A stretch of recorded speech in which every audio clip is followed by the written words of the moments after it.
People share their scary and paranormal horror stories. So I'm currently home alone while writing this. I think my house is haunted as for as long as I can remember. Odd things have happened in my house, mostly in my room. When we bought the house, what is my room now had no isolation or walls. You could see right to the outside wall of the home. When I was younger, I had an odd fascination with sitting in the room. When we put walls in, it became my room. The odd thing is I remember on more than one occasion a shadow floating around or leaving my closet. There is no door on my closet. Also, if I close the door to my room, it tends to either open on its own or there is a repetitive knock on it. I have had this room for 8 years now. I'm 14 and the list only grows, including stuff dispersing and moving. Also, recently I was sitting on my floor reading when a shelf I have fell off the wall and hit me directly in the center of my head from behind. Sometimes I hear knocks on my window. I live on the second story and there is not trees near my home. When I'm on my laptop in my room, it likes to glitch a lot, but when I go anywhere else it doesn't. For the longest time I put it off as nothing, but the old happenings have only grown in number and have gotten more psychical. I tried to get record on our house as it was built in the 1920s and we bought it in 2006. But to no luck. The house surprisingly has no draft and the only thing that creaks is the floorboards. I need help. Does anybody know what this could be?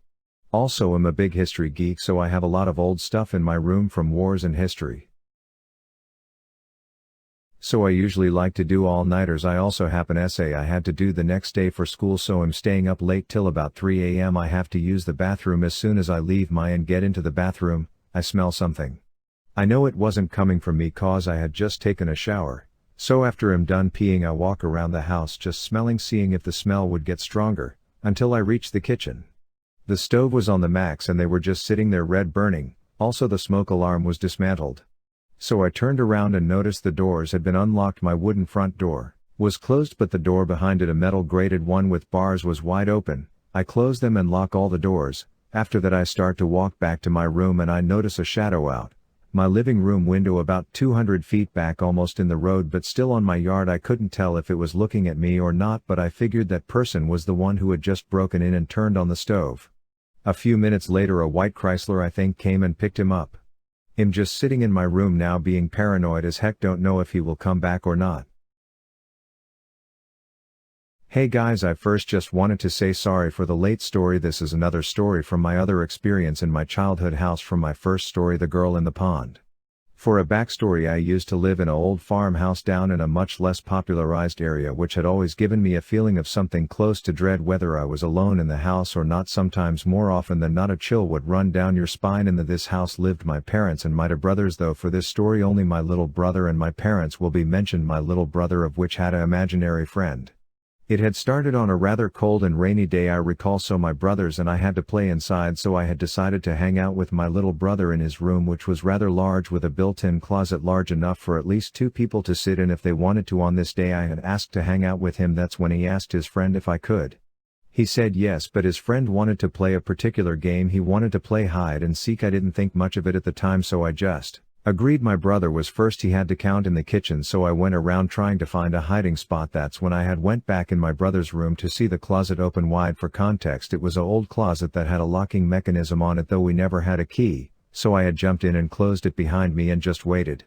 And waited, then waited some more. It felt like I was in there for over an hour. At that time I had just thought to give up and tried to open the closet to get out, but nothing happened. I tried again and again, but it wouldn't budge. That's when I heard it loud wheezing coming from beside me. I couldn't see anything, but I could both hear and feel what was beside me as it had touched my leg with its skeleton-like fingers. I felt paralyzed as its hands, if you can even call them that, went from my legs up to my stomach and then to my throat. This thing was choking the life out of me and all I could do was sit there with tears flowing down my face. But the worst thing I remember, something that cannot leave my mind, was its voice. The thing had begun giggling in what seemed like a child's giggles but was distorted in some way. I could not explain it any better, but as if it was a stroke of luck or maybe even fate. Before I was at the point of no return, I had heard my brother's voice shouting. He gave up. I could hear him as he walked in the room. I began knocking as hard as I could possibly go. The grip and the voice just disappeared, which was when I began screaming and crying as I burst out of the closet without any trouble. My brother took one look at me and began to cry as well for our parents to come in, and of course as parents do, they run in to see what's wrong and had seen me on the ground as I was gasping for air, crying my heart out. I had then blacked out for an uncertain amount of time, though when I woke up I was in the hospital with my family sitting beside me. They looked up at me with what I later learnt was a mix of pure joy to see me awake and pure concern on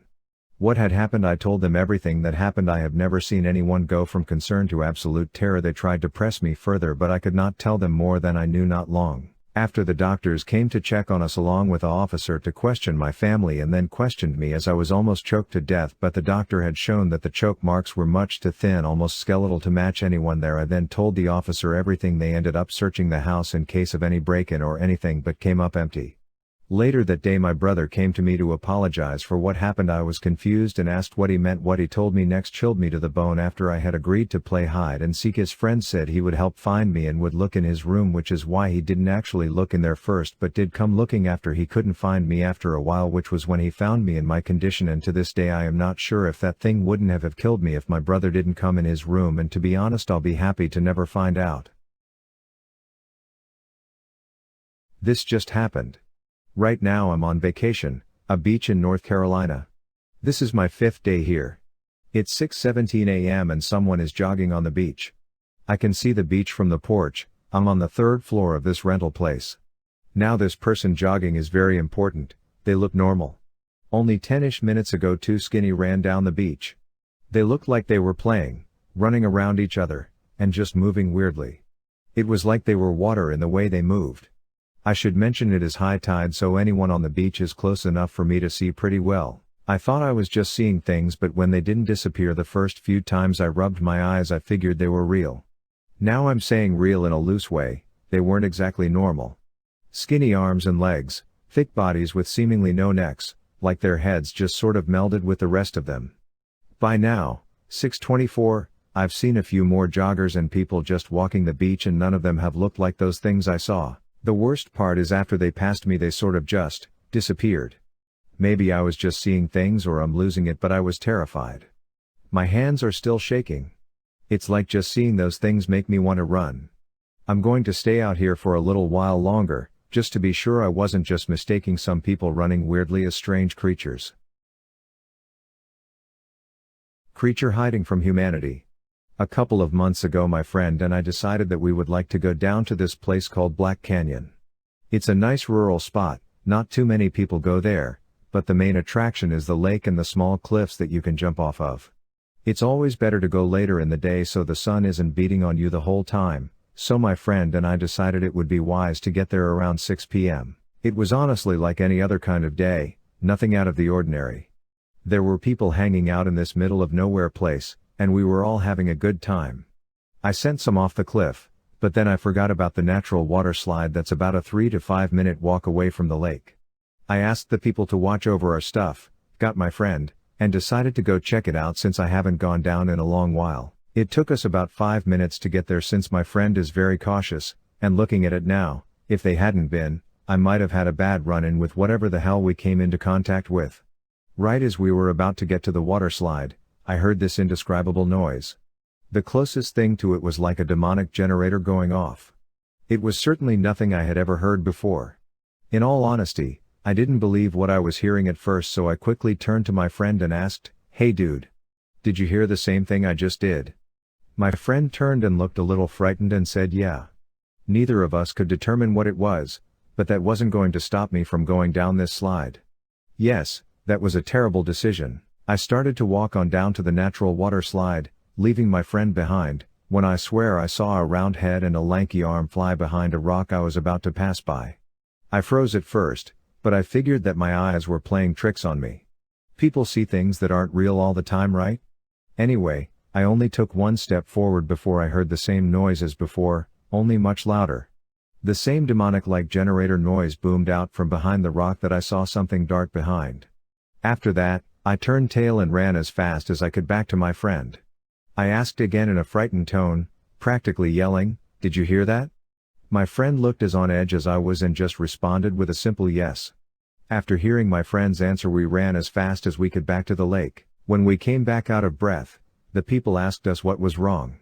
I told them what my friend and I had encountered and they looked extremely surprised. A man then spoke up and told me that I wasn't the only one with this sort of run-in. He told me that many people have told him that they've heard strange noises over by the waterfall. People believed it to be a skinwalker or a wendigo. After hearing that, I've never gone back to that waterfall since. Something lingers there, and I don't really want to find out what.